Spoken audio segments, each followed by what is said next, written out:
नमस्कार साथियों, LM geography के ऑनलाइन प्लेटफॉर्म पे आप सभी का स्वागत और अभिनंदन। आज हम बात करेंगे राजस्थान समसामयिकी यानी कि राजस्थान के करंट अफेयर्स के बारे में, क्योंकि पिछले कई समय से विद्यार्थियों के मैसेज आ रहे हैं कि सर आप करंट अफेयर्स करवा दीजिए। कि पिछली बार जो आपने 2 दिन करंट अफेयर्स करवाया था उसमें से काफ़ी प्रश्न हमें परीक्षा में देखने को मिले हैं, तो इसीलिए हमें अपेक्षा ही नहीं आशा भी है कि आप जो करवाओगे निश्चित रूप से परीक्षा में प्रश्न आएगा, इसीलिए आप हमें करंट अफेयर्स करवाएं। देखिए, वैसे तो राजस्थान समसामयिकी या करंट अफेयर्स का कोई एक सीमा नहीं होती है, कोई एक परिक्षेत्र नहीं होता है या कोई एक सिलेबस नहीं होता है कि इतना आप लोग पढ़ लेंगे तो आपका सिलेक्शन या करंट अफेयर्स पूरा हो जाएगा। क्योंकि समसामयिकी घटनाओं को लेके जो प्रश्न आते हैं वह विशेष रूप से नियमित जब विद्यार्थी अध्ययन करता है तो उसे पता चलता है कि कौन सा पोर्शन हमें एग्जाम में पूछा जा सकता है या कौन सा प्रश्न बनने की संभावना है। वैसे तो देखा जाए तो विद्यार्थी जब निरंतर अध्ययन करता है तो उसे सबसे पहले यही सलाह दी जाती है कि वह करंट अफेयर्स को पढ़े, चाहे वह मासिक पत्र पत्रिकाओं के माध्यम से पढ़े, चाहे वह यूट्यूब के माध्यम से करंट की क्लासों के द्वारा पढ़े। लेकिन जब परीक्षा का समय होता है और उस समय जब परीक्षा नज़दीक हो और उस समय आप लोगों को एक सैचुरेटेड यानी कि एग्जाम ओरिएंटेड कंटेंट मिल जाए करंट अफेयर्स का, तो फिर नियमित आपको करंट अफेयर्स पढ़ने की आवश्यकता नहीं है। और एलएम ज्योग्राफी इसी प्रकार से प्रारंभ से ही कुछ न कुछ नया कर रहा है, तो इसी कड़ी में हम लोगों ने करंट अफेयर्स के बारे में भी सोचा। क्योंकि अभी हाल ही में सेकेंड ग्रेड के फर्स्ट पेपर जीके का जो रद्द हुए थे ग्रुप ए और बी के, उनके एग्जाम्स भी है, उनको देखते हुए और आगामी जो परीक्षाएं चाहे वो आरएस की हो, असिस्टेंट प्रोफेसर की हो या अन्य कोई भी राजस्थान की कंपटीशन की हो, उनमें जनवरी से लगाकर जुलाई तक का जो भी करंट अफेयर्स पूछा जा सकता है या पूछे जाने की संभावना है उनको हम लोग लेके आए और कोशिश करेंगे कि 6 महीनों में जितने प्रश्न बन सकते हैं करंट अफेयर्स के वो सभी प्रश्न विस्तार से करवा दिए जाए। तो डायरेक्ट प्रश्न यदि करंट का आया तो भी हमारा गलत नहीं हो, और उस करंट के टॉपिक को यदि हमारे सिलेबस से जोड़ के भी पूछा जाए तब भी गलत हमारा नहीं हो। और इसी कड़ी में शुरुआत करते हैं आज के इस प्रश्न उत्तरी राजस्थान समसामयिकी की, जिसमें हम कुछ महत्वपूर्ण प्रश्नों की बात करेंगे जो आपके काफी परीक्षा में आने की संभावनाओं को दृष्टि से या आने की संभावना की दृष्टि से हमने तैयार किए हैं। कोशिश करेंगे कि हम एक ही प्रश्न में पूरा टॉपिक को समझने की कोशिश करें कि हो सकता है जो प्रश्न है वह तो नहीं आए लेकिन प्रश्न का कंटेंट आपको परीक्षा में पूछा जाए, तो कोशिश पूरी मेरी उसी प्रकार से रहने वाले। तो शुरुआत करते हैं आज के प्रश्नों की, और आप भी जो है इसमें अपने आप को इन्वॉल्व कीजिए, कोशिश कीजिए कि प्रश्न का क्या उत्तर सही है क्या गलत है समझने की कोशिश कीजिए, और उससे नए क्या प्रश्न बन सकते हैं उस पर भी हम लोग बात करने वाले हैं। तो शुरुआत करते हैं आज के पहले प्रश्न से, और पहला प्रश्न आप लोगों के लिए यह, सौर कृषि आजीविका योजना पीएम कुसुम के तहत राजस्थान में 11 सौर ऊर्जा प्लांट विकसित किए जाएंगे। निम्नलिखित में से कौन सा जिला शामिल नहीं है?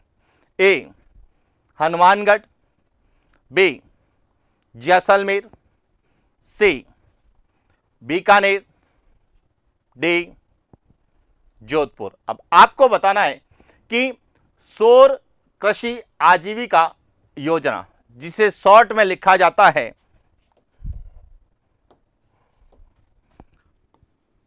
SKAY, इसमें कौन सा जिला शामिल नहीं है?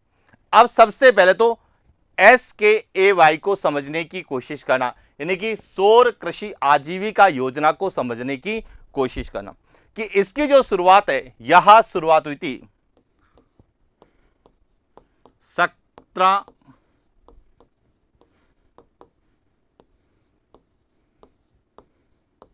17 अक्टूबर 2022 को इस योजना की शुरुआत की और इसका उद्देश्य क्या रखा गया था? इसका उद्देश्य रखा गया था कि राजस्थान के जो किसान हैं उनके पास जो बंजर और अनुपयोगी जो भूमि है उसका उपयोग सौर ऊर्जा प्लांट में किया जाए, यानी कि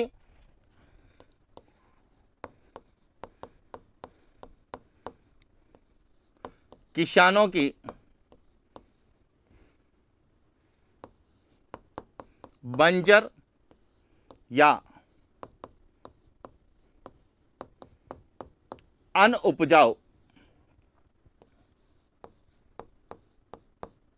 भूमि पर सौर ऊर्जा प्लांट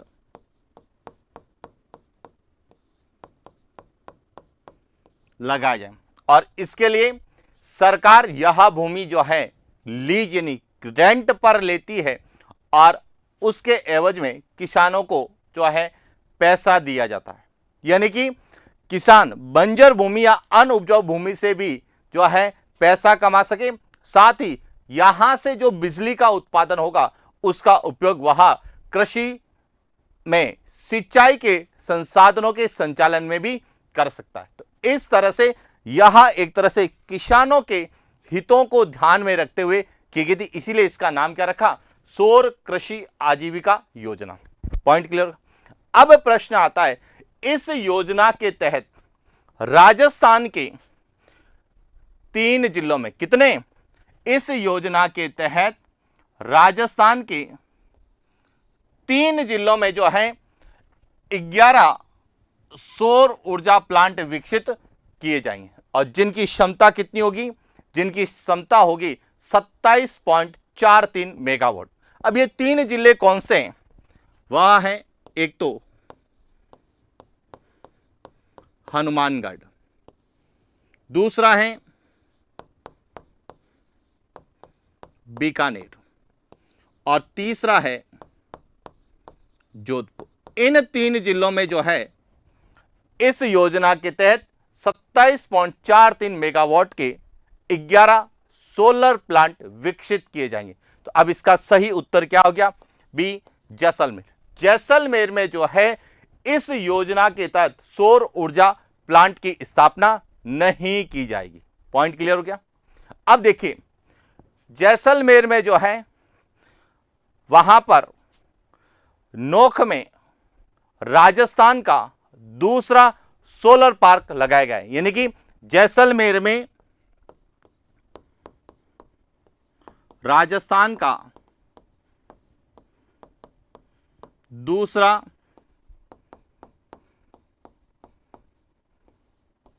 सोलर पार्क लगाया। कहां पर?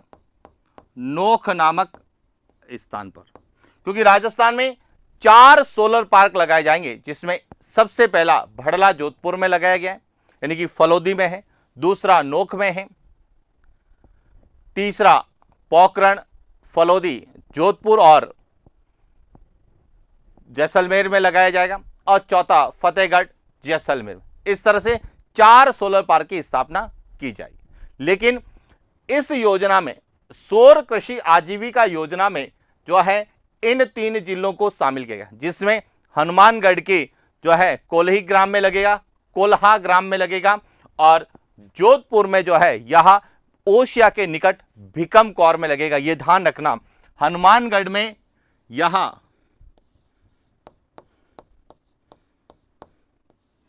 कोल्हा ग्राम में लगेगा, जोधपुर में यह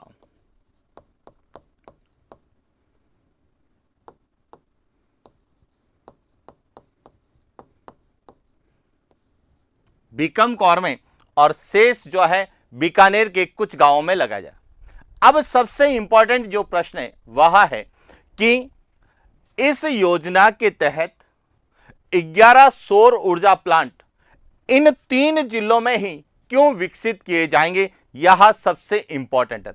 अब समझना कि यह जो सौर कृषि आजीविका मिशन के तहत जो सोलर प्लांट लगाए जा रहे हैं, यह अमृतसर, जामनगर, एक्सप्रेसवे के किनारे राजस्थान के 3 गांवों से या राजस्थान के 3 जिलों के गांवों में 11 सौर ऊर्जा प्लांट विकसित किए जाएंगे। इसीलिए ध्यान रखना, अब आपके सामने सबसे बड़ा जो प्रश्न है वह है अमृतसर जामनगर एक्सप्रेसवे, और निश्चित रूप से हो सकता है डायरेक्ट प्रश्न अमृतसर जामनगर एक्सप्रेसवे से पूछ ले। अब समझना यहां से कि अमृतसर जामनगर एक्सप्रेसवे क्यों इंपॉर्टेंट है, और उसको भी करंट के साथ जोड़कर हमसे पूछा जा सकता है। कैसे, देखिए समझना।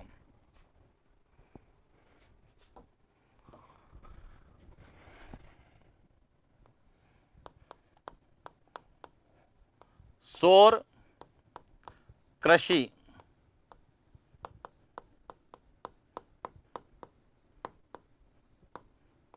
आजीविका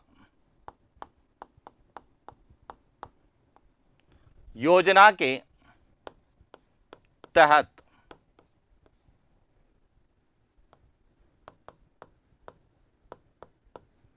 अमृतसर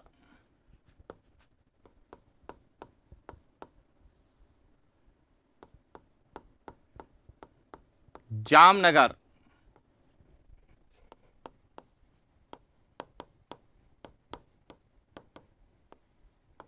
एक्सप्रेसवे के किनारे 3 जिलों में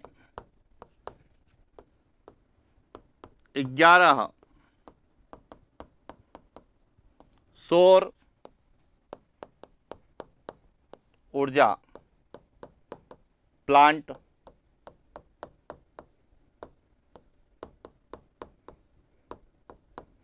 लगाए जाएंगे। यहां इस योजना का उद्देश्य।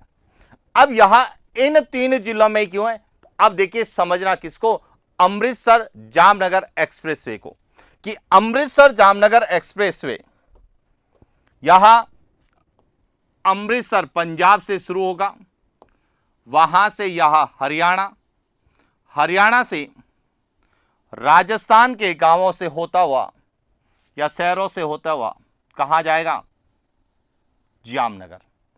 यानी कि इसकी शुरुआत कहां से हो रही है,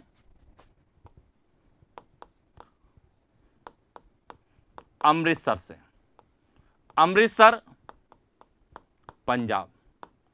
इसके बाद यह कहां आएगा, हरियाणा, और हरियाणा के बाद यह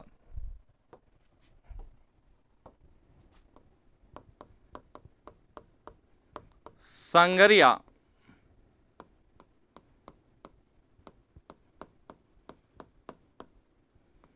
हनुमानगढ़ से राजस्थान में प्रवेश करेगा। हनुमानगढ़ के बाद में यह कहां आएगा, बीकानेर, बीकानेर से यह कहां जाएगा, जोधपुर, जोधपुर से यह कहां जाएगा, बाड़मेर, और बाड़मेर से यह कहां जाएगा, सांचौर, जालोर, और सांचौर जालोर से यह कहां जाएगा, जामनगर, गुजरात। इस तरह से यहां अमृतसर जामनगर एक्सप्रेसवे का निर्माण किया जाएगा, जो कि दिल्ली मुंबई एक्सप्रेसवे के बाद दूसरा सबसे लंबा एक्सप्रेसवे होगा। और इसकी जो लंबाई की यदि हम बात करें तो इसकी लंबाई जो है वह 1256 किलोमीटर। ये ध्यान रखना, 1256 किलोमीटर है किसकी, अमृतसर जामनगर एक्सप्रेसवे की। अब यह इंपॉर्टेंट क्यों है, यह इसलिए इंपॉर्टेंट है कि इसके राजस्थान का जो खंड है उसका अभी हाल ही में प्रधानमंत्री जी के द्वारा उद्घाटन किया गया। इसीलिए यह भी प्रश्न बन सकता है कि अमृतसर जामनगर एक्सप्रेसवे का उद्घाटन कब किया गया? तो इसका उद्घाटन किया गया है 8 जुलाई 2023 को। इसके राजस्थान खंड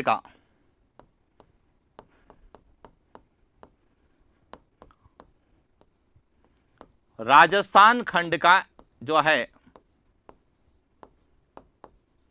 उद्घाटन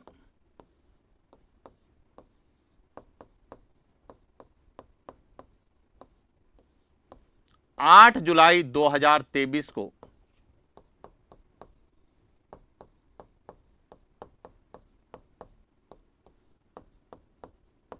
प्रधानमंत्री नरेंद्र मोदी के द्वारा किया गया है और इसीलिए यह अमृतसर जामनगर एक्सप्रेसवे भी आपसे डायरेक्ट पूछा जा सकता है कि निम्न अमृतसर जामनगर एक्सप्रेसवे राजस्थान के किस जिले से गुजरेगा या किस जिले से नहीं गुजरेगा? तो देखिए यहां राजस्थान के 5 जिलों से गुजरेगा, हनुमानगढ़, बीकानेर, जोधपुर, बाड़मेर और जालोर। लेकिन जो सोलर पार्क बनाए जाएंगे, सोलर पार्क कहां कहां बनाए जाएंगे? हनुमानगढ़ में, बीकानेर में और जोधपुर में। इन 3 जिलों में सोलर पार्क बनाए जाएंगे, जबकि यहां 5 जिलों से गुजरेगा। क्लियर हो गया? तो इस तरह से हमें सौर कृषि आजीविका योजना या अमृतसर जामनगर एक्सप्रेसवे पूछा जा सकता है। चलो आगे बात करते हैं अगले प्रश्न की। अगला प्रश्न है 14वां राष्ट्रीय संस्कृति महोत्सव का आयोजन कहां किया गया? ए जयपुर, बी उदयपुर, सी बीकानेर और डी कोटा। अब आपको बताना है कि इस 14वां राष्ट्रीय संस्कृति महोत्सव का आयोजन कहां किया गया। देखिए सबसे पहले तो 14वां राष्ट्रीय संस्कृति महोत्सव, इसका आयोजन कब हुआ यह इंपॉर्टेंट है। इसका आयोजन 25 फरवरी से लगाकर 5 मार्च 2023 के मध्य हुआ।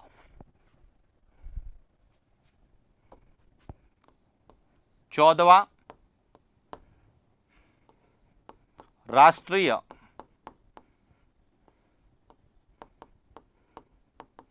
संस्कृति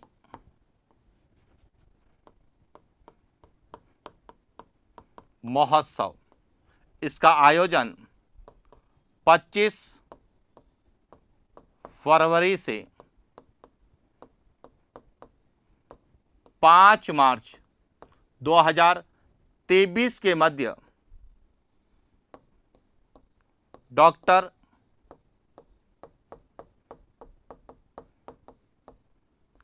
करणी सिंह स्टेडियम बीकानेर। कहां हुआ? डॉक्टर करणी सिंह स्टेडियम बीकानेर में जो है वह इसका आयोजन किया गया। तो इसका सही उत्तर क्या है? सी। अब इसका उद्देश्य है कि भारत की जो समृद्ध सांस्कृतिक विरासत है उसको संरक्षित करना, यानी कि इसका उद्देश्य क्या था? भारत की समृद्ध सांस्कृतिक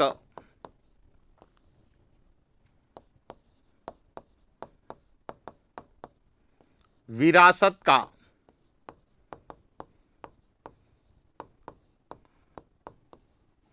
संरक्षण करना, इसी उद्देश्य से यह प्रतिवर्ष आयोजित होता है। और इसका 14वां संस्करण जो है वह 2023 में राजस्थान के बीकानेर जिले में जो करणी सिंह स्टेडियम है उसमें आयोजित किया गया।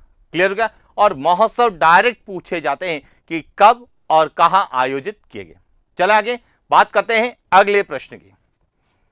अगला प्रश्न है निम्नलिखित में से किसे चिरंजीवी ग्राम पंचायत घोषित किया गया है? ए भादवावाला यह है भादवा वाला, बी भादका, सी भादरिया, डी भवाद। यानी कि किस ग्राम पंचायत को राजस्थान की पहली चिरंजीवी ग्राम पंचायत घोषित किया गया? अब सबसे पहले तो चिरंजीवी ग्राम पंचायत का अर्थ क्या है? चिरंजीवी ग्राम पंचायत का अर्थ है कि वह ग्राम पंचायत जिसके सभी परिवारों को मुख्यमंत्री चिरंजीवी स्वास्थ्य बीमा योजना से जोड़ा गया है। यानी कि ग्राम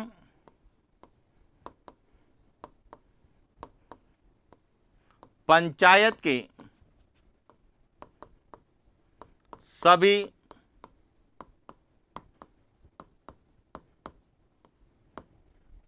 परिवारों को मुख्यमंत्री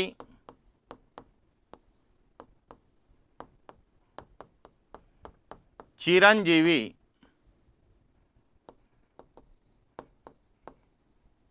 स्वास्थ्य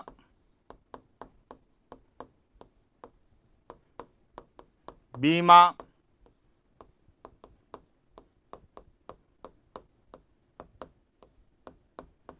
योजना से जोड़ा गया। ऐसी ग्राम पंचायत को चिरंजीवी ग्राम पंचायत घोषित किया गया। और राजस्थान की जो पहली चिरंजीवी ग्राम पंचायत है वह गंगानगर जिले की भादवा वाला को घोषित किया गया है। किसको घोषित किया गया है? राजस्थान की पहली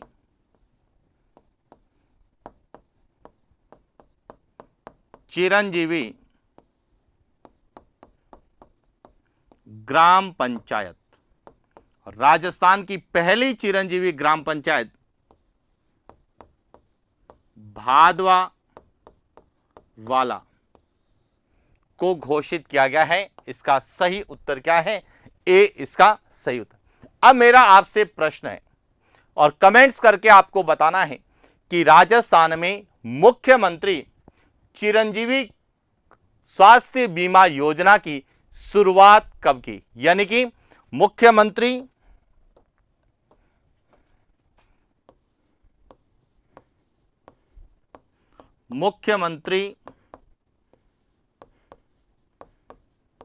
चिरंजीवी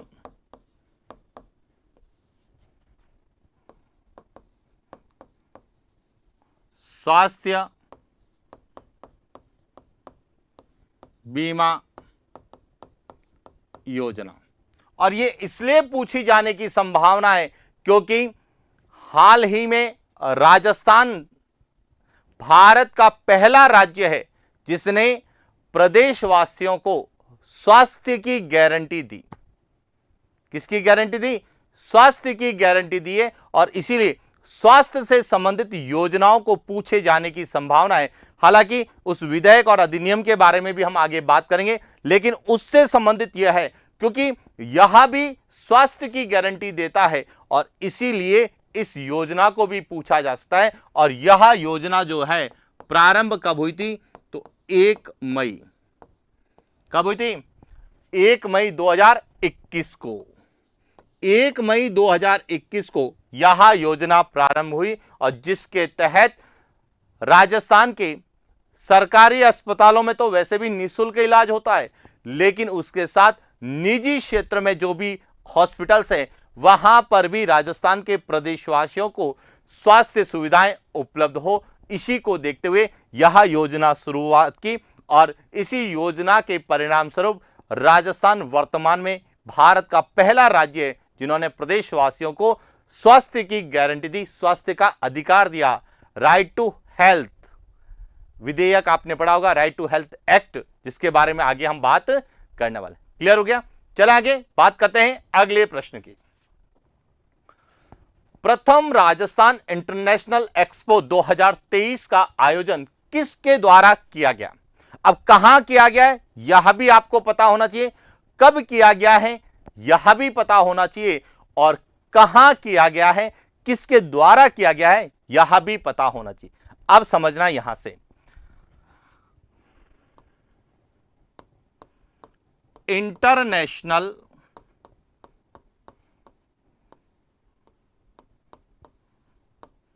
एक्सपो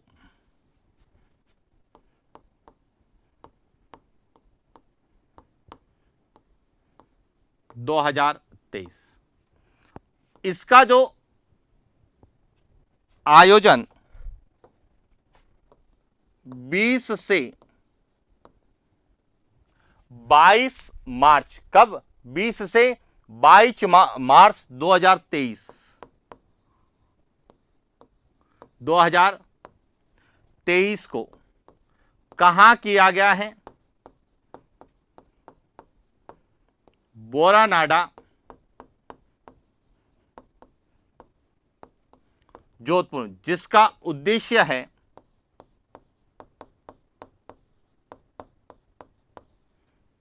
हस्तशिल्प के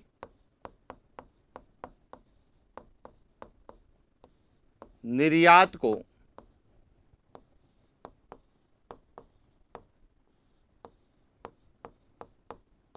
बढ़ावा देना।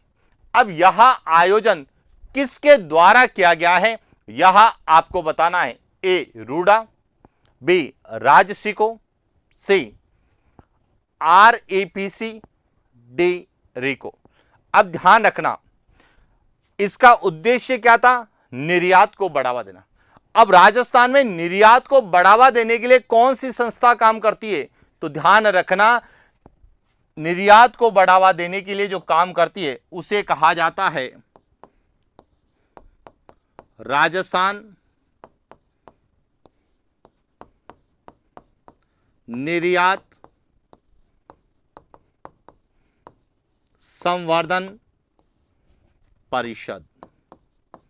यह ध्यान रखना कि राजस्थान में निर्यात को बढ़ावा देने, निर्यातकों के समस्याओं के समाधान के लिए एक संस्था काम करती है जिसे कहा जाता है राजस्थान निर्यात संवर्धन परिषद, Rajasthan export promotion corporation, council, Rajasthan export promotion council, यानी कि REPC। तो इसका जो सही उत्तर क्या है? REPC। तो अब एक तो REPC को आपको पूछा जा सकता है कि REPC की स्थापना कब हुई? तो इसकी जो स्थापना है वह 8 नवंबर 2019 को राजस्थान सरकार के द्वारा भारतीय कंपनी अधिनियम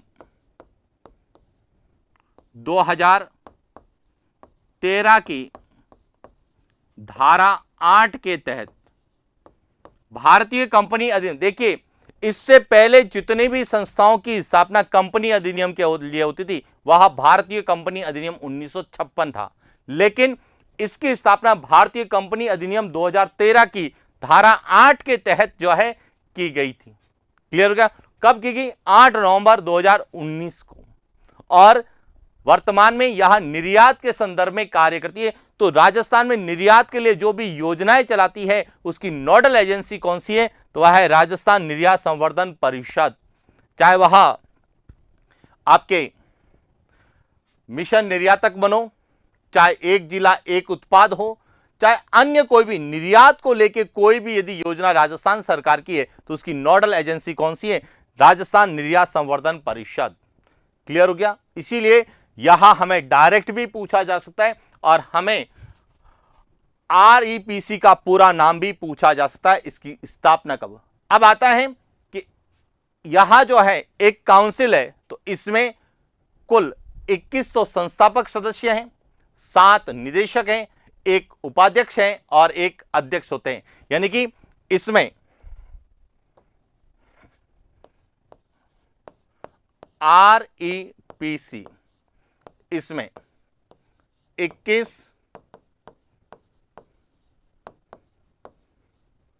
संस्थापक सदस्य, 7 निदेशक, एक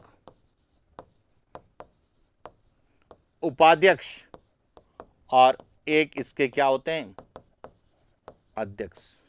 और यहां से प्रश्न हमें इसके अध्यक्ष को लेकर पूछा जा सकता है कि राजस्थान निर्यात संवर्धन परिषद के अध्यक्ष कौन है। तो इसके अध्यक्ष हैं राजीव अरोड़ा। कौन है?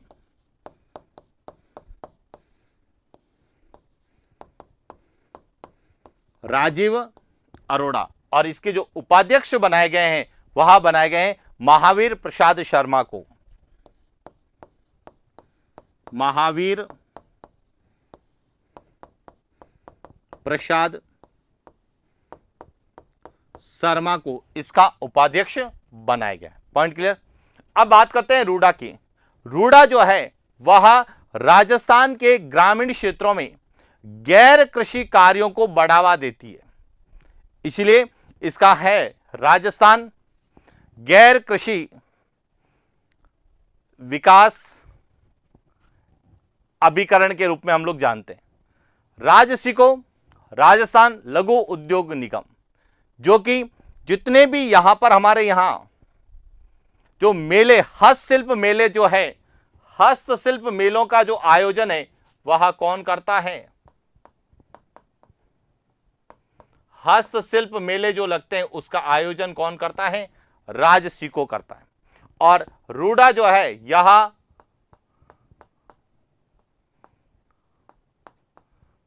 गैर कृषि कार्यों या उद्योगों को बढ़ावा देता है।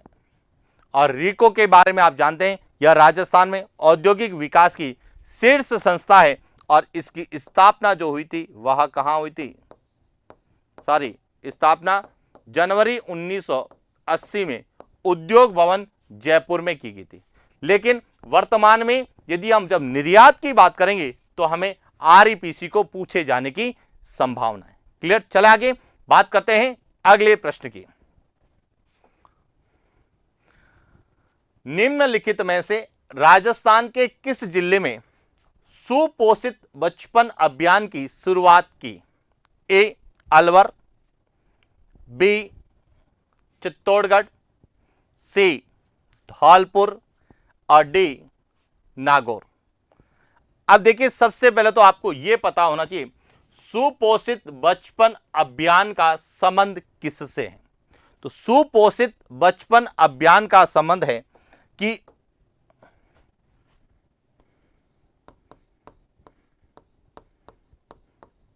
आंगनवाड़ी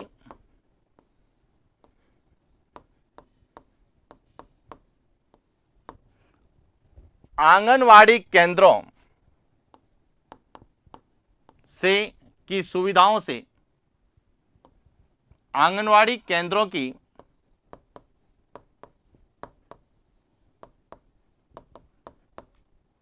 सुविधाओं से वंचित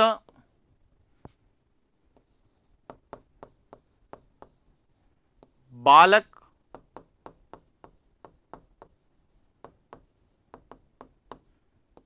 बालिकाओं को स्वास्थ्य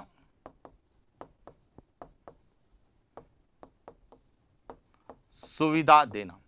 यानी कि ऐसे बालक बालिकाएं जो आंगनवाड़ी केंद्रों की पहुंच से दूर है या ऐसे क्षेत्रों में निवास करते हैं जहां पे आंगनवाड़ी केंद्र नहीं है, उन बालक बालिकाओं को आंगनवाड़ी केंद्रों से संबंधित सुविधाएं देने के लिए यह एक अभियान प्रोजेक्ट यानी कि पायलट प्रोजेक्ट के रूप में इसकी शुरुआत जो की गई थी, यह की गई थी राजस्थान के एक जिले से, और उसका नाम है, वह कौन सा है? सही उत्तर है सी धौलपुर से।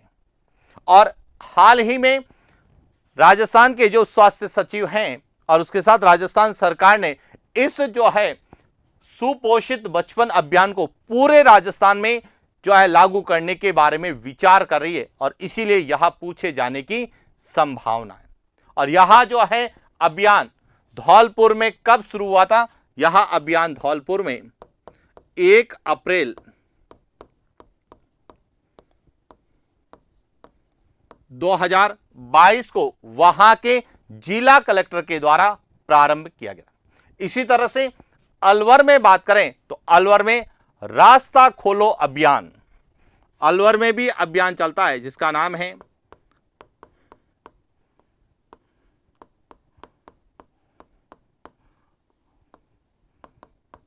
तो रास्ता खोलो अभियान यदि आपसे पूछा जाए तो वह कहां पर है? अलवर। और चित्तौड़गढ़ में जो है मिशन एकलव्य ज्ञान केंद्र की शुरुआत की गई है। मिशन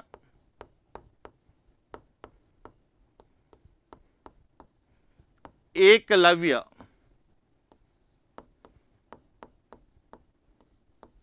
ज्ञान केंद्र की शुरुआत की गई और इसका उद्देश्य कि ऐसे विद्यार्थी जो अध्ययन करना चाहते हैं उन्हें अध्ययन के लिए विशेष सुविधाएं दी जाए, इसके लिए कुछ ज्ञान केंद्र बनाए गए जिनका नाम एकलव्य ज्ञान केंद्र रखा गया है और इसकी शुरुआत कहां से हुई है?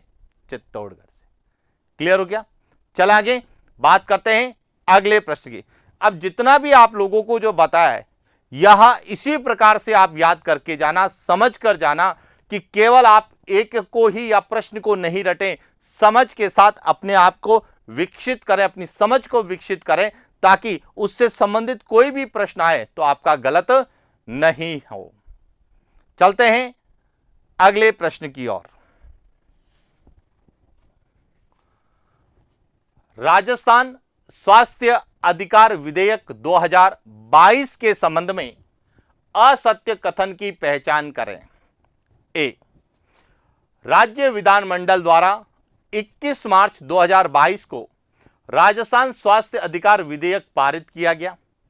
बी, राजस्थान स्वास्थ्य अधिकार अधिनियम का उल्लंघन करने पर 10,000 रुपए से 25,000 रुपए तक का आर्थिक दंड का प्रावधान है। सी, आपात स्थिति में मरीज द्वारा उपचार का व्यय नहीं करने पर अस्पताल द्वारा वहन किया जाएगा।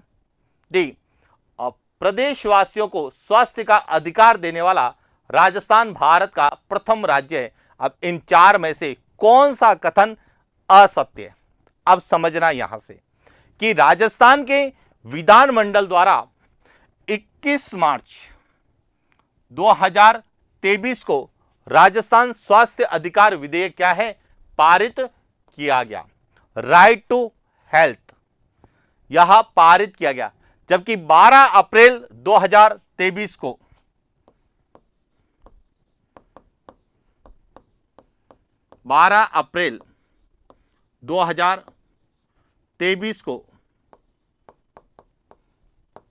राज्यपाल द्वारा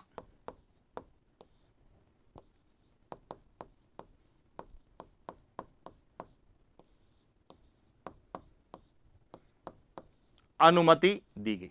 यानी कि यह जो है अधिनियम कब बना? तो अधिनियम यह 12 अप्रैल 2023 को बना, जबकि यह विधेयक विधानमंडल के द्वारा कब पारित कर दिया गया था? तो यह 21 मार्च 2023 को पारित कर दिया गया था। जबकि यह रखा कब गया था? 2022 के नाम से जाना जाता है, जो 2023 में पारित हुआ और 23 में बना। इसलिए ध्यान रखना कि राजस्थान स्वास्थ्य अधिकार अधिनियम यदि पूछा जाए 2022 कब लागू हुआ, तो जब अधिनियम है 12 अप्रैल 2023 से। पॉइंट क्लियर हो गया? अब इसके बाद है कि राजस्थान स्वास्थ्य अधिकार अधिनियम राइट टू हेल्थ एक्ट, इसको लिखा जाता है राइट टू हेल्थ एक्ट।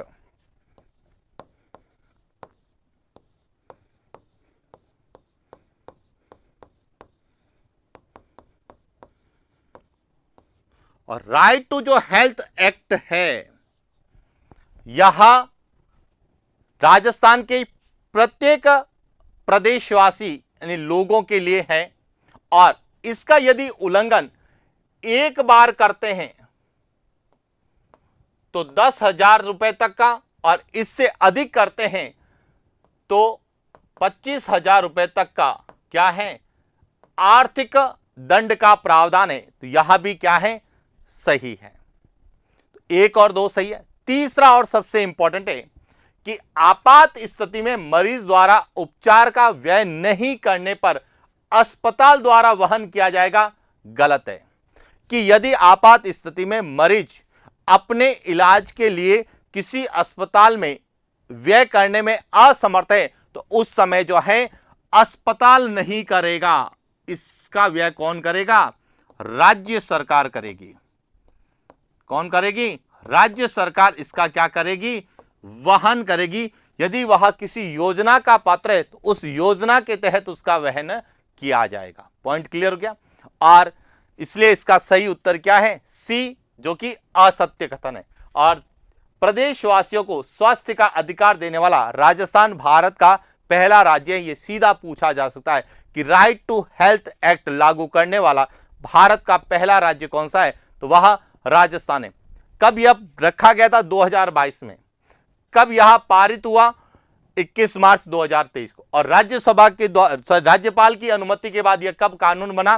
तो 12 अप्रैल 2023 से। क्लियर हो गया? चले आगे बात करते हैं अगले प्रश्न की। निम्नलिखित में से किस योजना का संचालन सामाजिक न्याय एवं अधिकारिता विभाग द्वारा किया जा रहा है? ए, पालनहार योजना। 2, मुख्यमंत्री कन्यादान योजना। 3, मुख्यमंत्री अनुप्रति कोचिंग योजना। 4, इंदिरा गांधी मातृत्व पोषण योजना। अब ये 4 योजनाओं में से कौन सी योजना का संचालन सामाजिक न्याय एवं अधिकारिता विभाग करता है? अब ध्यान रखना, ये जितने भी विभागीय योजनाएं पूछी जाती है यहां सदैव फ्लैगशिप योजनाएं, जिन्हें यानी कि राजस्थान के 16 डिपार्टमेंट की जो 33 फ्लैगशिप योजनाएं उन्हें पूछा जाएगा। और फ्लैगशिप योजनाओं के लिए आप LM geography learn with Madhusudan sir जो यूट्यूब चैनल है उसमें पहले जो है इन योजनाओं के बारे में करंट के आधार पे पढ़ाया जा चुका है। तो 16 की 16 योजनाएं, आप 16 डिपार्टमेंट की जो योजनाएं हैं वहां हमें पूछी जा सकती है, यानी कि किसके द्वारा। अब इसमें सामाजिक न्याय एवं अधिकारिता विभाग के द्वारा कौन सी है? तो समझना, एक तो है पालनहार योजना, यह किसके द्वारा है? सामाजिक न्याय एवं अधिकारिता विभाग। मुख्यमंत्री कन्यादान योजना, यह भी किसकी है? सामाजिक न्याय एवं अधिकारिता विभाग। और मुख्यमंत्री अनुप्रति कोचिंग योजना, यह भी इसी की है। लेकिन इंदिरा गांधी मातृत्व पोषण योजना का संबंध इससे नहीं है। तो 1, 2 और 3 क्या है? सही है। इसका सही उत्तर है ए। अब देखिए क्यों पूछी जाने की संभावना है, इसके पीछे कारण है। सबसे पहला कारण है इसे हाल ही में गोल्ड स्कॉच अवार्ड दिया गया। मुख्यमंत्री कन्यादान योजना को सिल्वर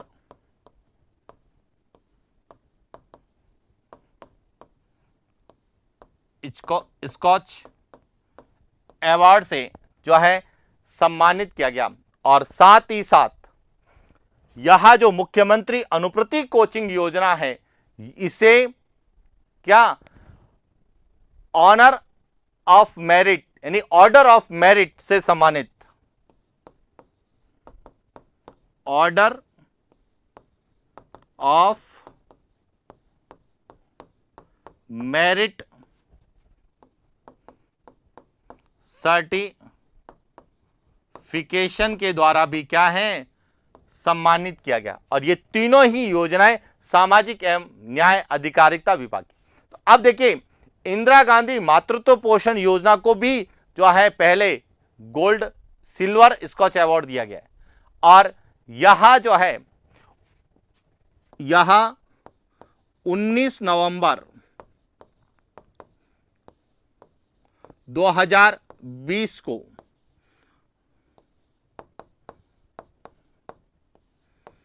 इंदिरा गांधी की 103वीं जयंती के उपलक्ष्य में प्रारंभ किया गया था। और यह योजना जो है यह चिकित्सा, स्वास्थ्य एवं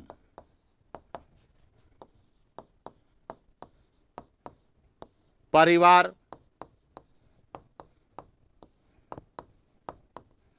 कल्याण विभाग की योजनाएं, और इसमें अनुप्रति योजना है, इंदिरा गांधी मातृत्व पोषण योजना है, यह सभी फ्लैगशिप योजना में भी शामिल है और इसीलिए इनको पूछा जा सकता है एग्जाम में।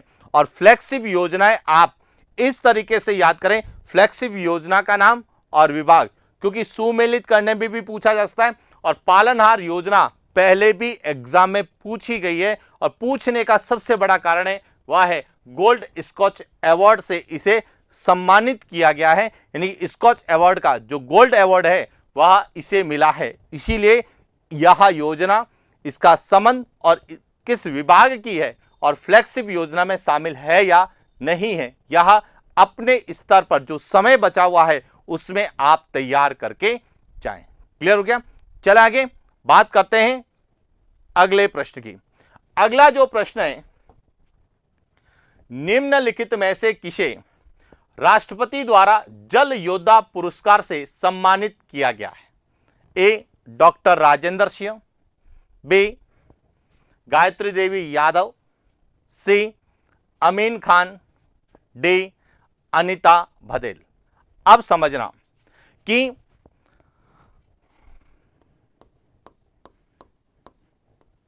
जल योद्धा, यह जो सम्मान है यह स्वच्छ सुजल शक्ति सम्मान समारोह के तहत, किसके तहत? स्वच्छ सुजल शक्ति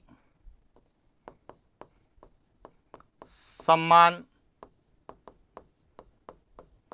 समारोह के तहत राष्ट्रपति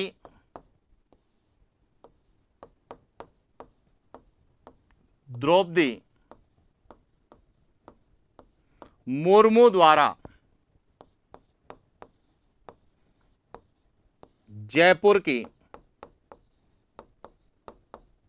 गायत्री देवी यादव को दिया गया है। इसका सही उत्तर क्या है? बी। क्योंकि जैसे ही जल का नाम आता है तो डॉक्टर राजेंद्र सिंह को याद करते हैं, जोहड़ वाले बाबा।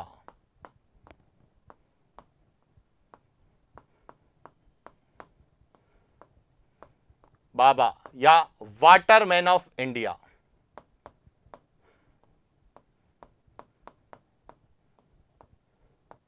क्योंकि स्टूडेंट कई बार गलती कर देते हैं। देखिए, वाटरमैन ऑफ इंडिया जोहड़ वाले बाबा डॉक्टर राजेंद्र सिंह को कहा जाता है, जबकि जल योद्धा पुरस्कार यहां गायत्री देवी यादव को दिया गया। और अमीन खान को वर्ष 2022 का सर्वश्रेष्ठ विधायक का पुरस्कार दिया गया है और अनीता भदेल को वर्ष 2023 का सर्वश्रेष्ठ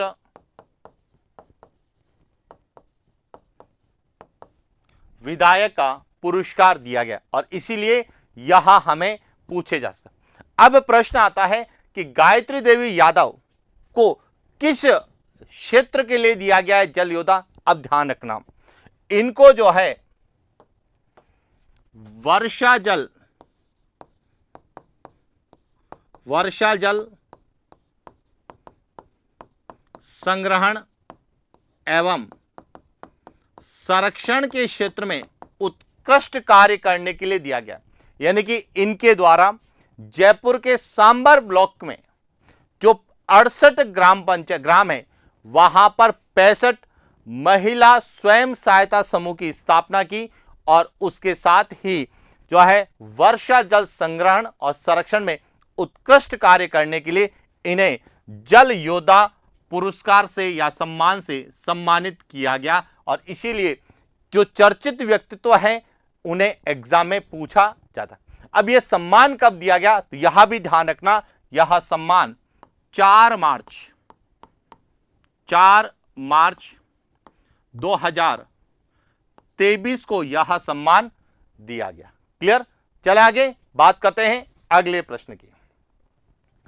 निम्नलिखित में से नंदन कानन योजना का संबंध है? ए आंगनवाड़ी से, बी धार्मिक स्थल से, सी महिला सशक्तिकरण से, डी बाल श्रम से। अब समझना, नंदन कानन योजना, अब यह योजना जो है नंदन कानन योजना, यह देवस्थान विभाग की है। किसकी योजना है? देवस्थान विभाग की योजना है। और इस योजना के तहत मंदिर परिसर को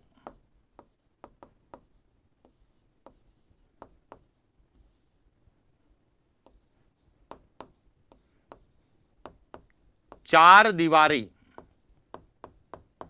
से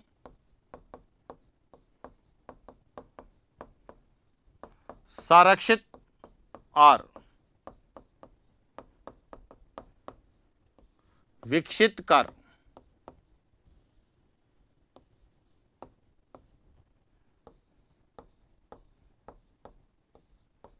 उपवन का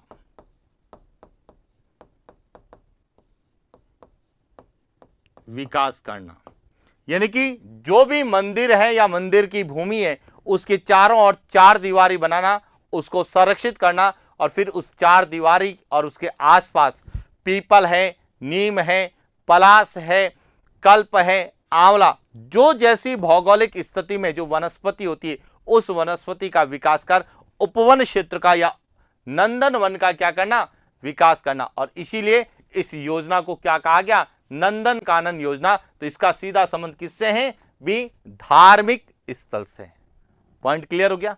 चले आगे बात करते हैं अगले प्रश्न की। राजस्थान में मिलेट्स प्रोत्साहन मिशन की शुरुआत कब की गई? ए वर्ष 2020-21 में, बी वर्ष 2021-22 में, सी वर्ष 2022-23 में, और डी वर्ष 2023-24 में। अब देखिए मिलेट प्रोत्साहन मिशन, अब देखिए राजस्थान सरकार के द्वारा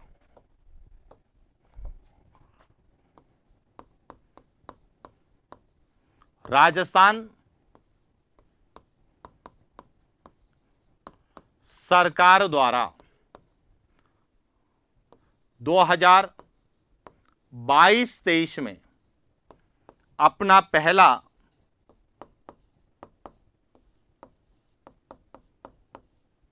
कृषि बजट पेश किया। और जब राजस्थान सरकार ने वर्ष 2022-23 में अपना पहला कृषि बजट पेश किया, यह भारत का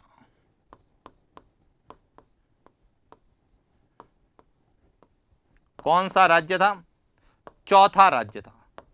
यह भारत का चौथा राज्य था जिसने अपना एक स्वतंत्र कृषि बजट पेश किया। और इस कृषि बजट में 11 मिशन निर्धारित किए गए कि कृषि और कृषि संबंधित क्षेत्र से संबंधित जो भी योजनाएं हैं उनके सफल क्रियान्वयन के लिए 11 मिशन निर्धारित किए गए थे। और उसमें एक मिशन था मिलेट्स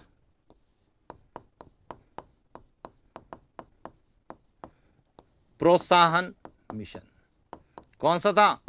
मिलेट प्रोत्साहन मिशन। तो इसका सही उत्तर क्या है? वह है सी वर्ष 2022-23। जो पहला कृषि बजट था इसी में ही मिलेट्स प्रोत्साहन मिशन की क्या है? शुरुआत की। 11 मिशन मोड बनाए गए थे। लेकिन अब ध्यान रखना, इसकी शुरुआत इसी समय क्यों की गई? क्योंकि यूएनओ के द्वारा वर्ष 2023 को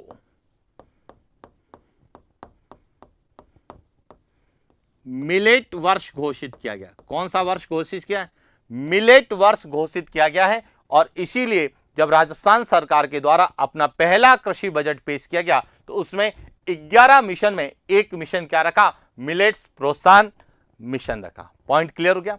अब यहां समझने की एक और बात है कि वर्ष 2023-24 के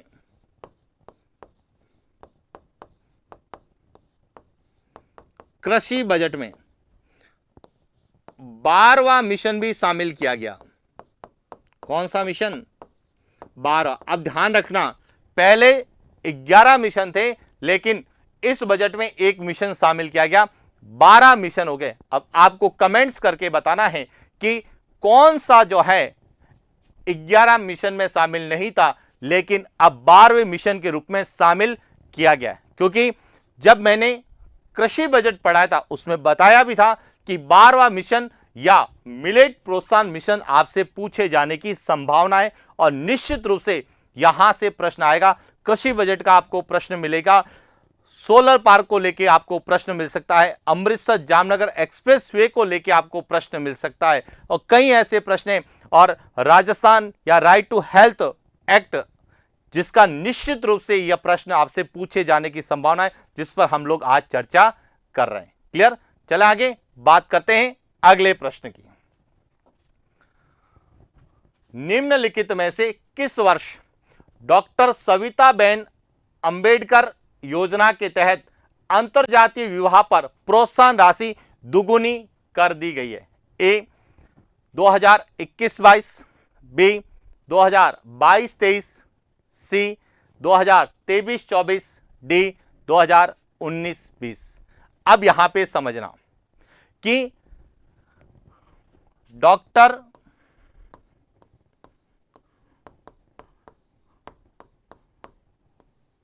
सविताबेन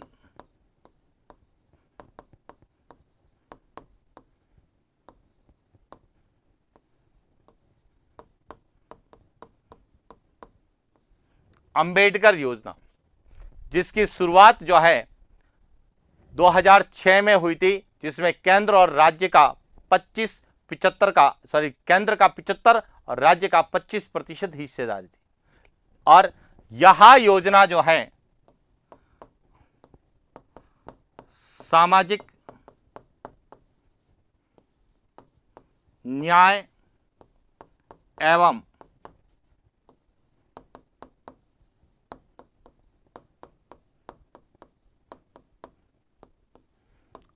अधिकारिकता विभाग के द्वारा संचालित की जा रही है, यानी इसकी नोडल एजेंसी। अब इसमें पहले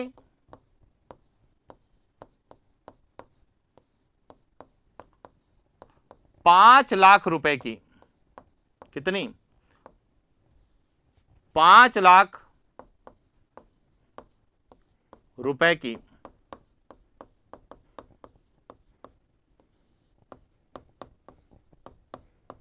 प्रोत्साहन राशि दी जाती थी, लेकिन वर्ष या बजट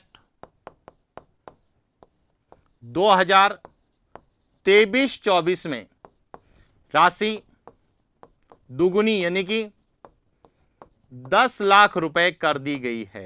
कितनी कर दी गई है?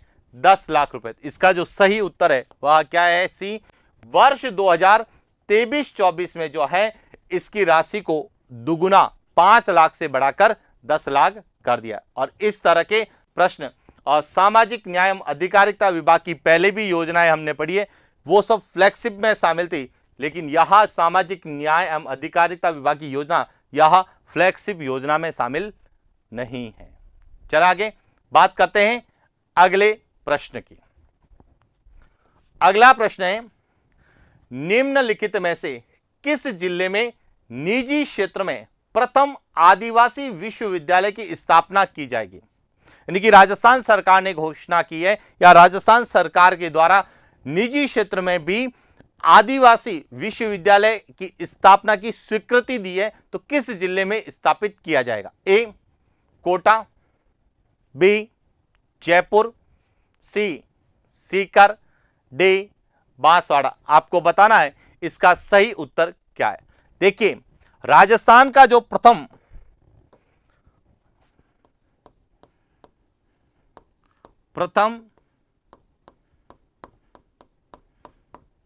निजी क्षेत्र में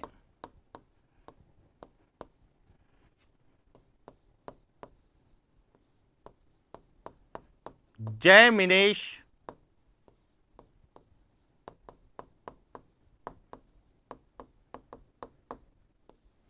आदिवासी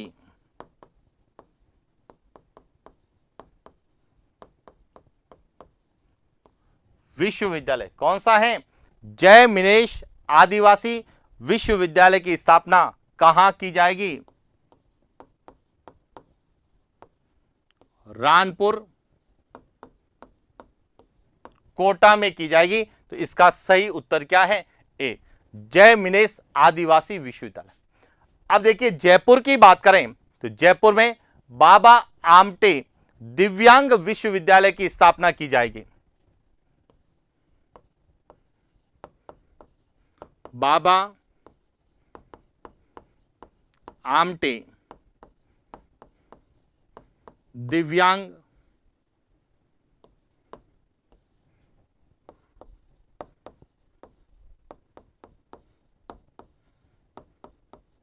विश्वविद्यालय की स्थापना की जाएगी जामडोली जयपुर में। और यहां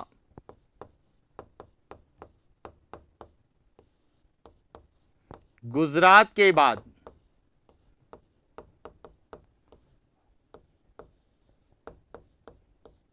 राजस्थान में दूसरा दिव्यांग विश्वविद्यालय, यानी कि पहला गुजरात में स्थापित है और दूसरा राजस्थान में। तो यह पूछा जा सकता है कि भारत का दूसरा दिव्यांग विश्वविद्यालय की स्थापना कहां की जा रही है? राज्य पूछा जाए तो राजस्थान, स्थान पूछा जाए तो जामडोली, जिला पूछा जाए तो जयपुर। यदि हम सीकर की बात करें तो सीकर में महाराव शेखाजी सशस्त्र बल अकादमी की स्थापना की गई। सीकर में महाराव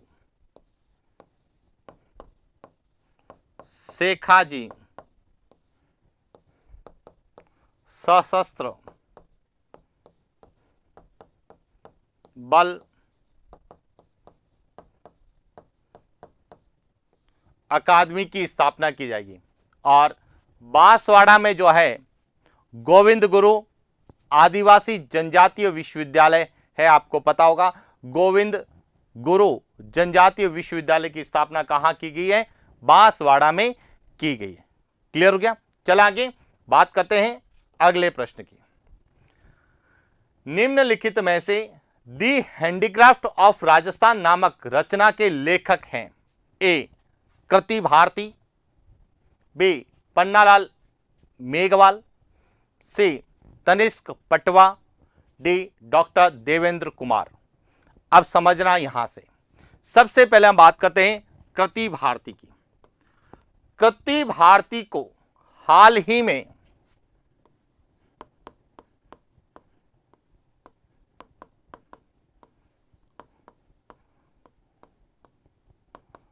बाल संरक्षण आयोग, जिसका मुख्यालय कहां पर है? दिल्ली में, इसके द्वारा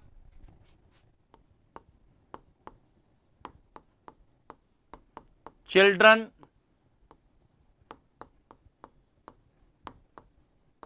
चैंपियन अवार्ड दिया गया। अब यह किसके क्षेत्र में दिया गया है? यहां दिया गया है बाल विवाह निरस्त करने के लिए।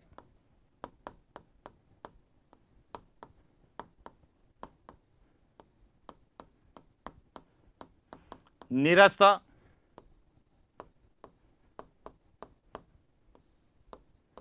करवाने में महत्वपूर्ण भूमिका निभाने के लिए कृति भारती को यह अवार्ड दिया गया। और कृति भारती जिसका संबंध राजस्थान के किस जिले से है? जोधपुर जिले से। किस जिले से? जोधपुर जिले से। Point clear? अब दूसरा है द हैंडीक्राफ्ट ऑफ राजस्थान, इसकी रचना किसने की? पन्नालाल मेघवाल के द्वारा की गई। क्लियर हो गया। इसके बाद है तनिष्क पटवा। तनिष्क पटवा जो है यहां उदयपुर के हैं। किस जिले के हैं? और इनका हाल ही में वाटर स्पोर्ट्स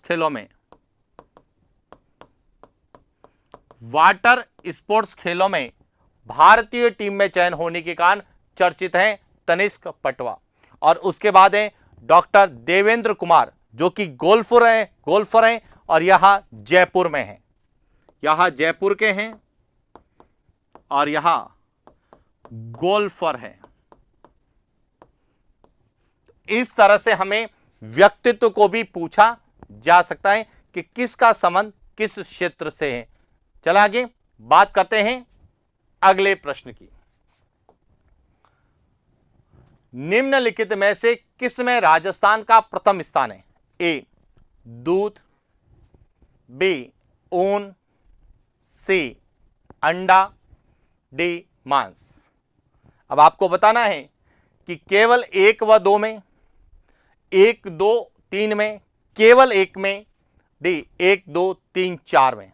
अब यहां पे समझना, जब हम राजस्थान के कृषि एवं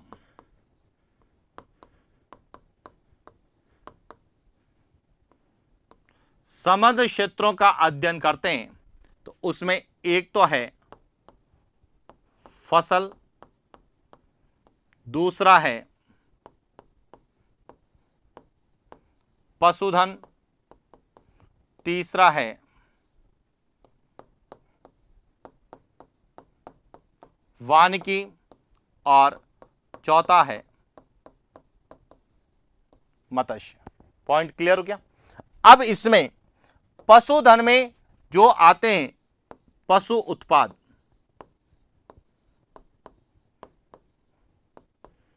इन पशु उत्पाद में सबसे पहले नंबर पर है दूध, दूसरा है ऊन, तीसरा है